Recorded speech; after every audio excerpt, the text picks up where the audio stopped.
দর্শক, কত বড় হরিণ!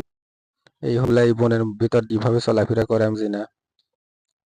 একবার মাথায় তো আস্ত একটা আঁশ, এই গাছ নিয়ে কিভাবে বনের ভিতর চলতে পারে। দেখেন শিয়ালরা, দেখেন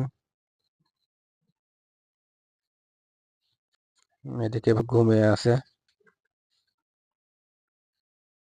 চিন্তা মনে ঘুম পাড়। দেখেন ভাল্লুকটা,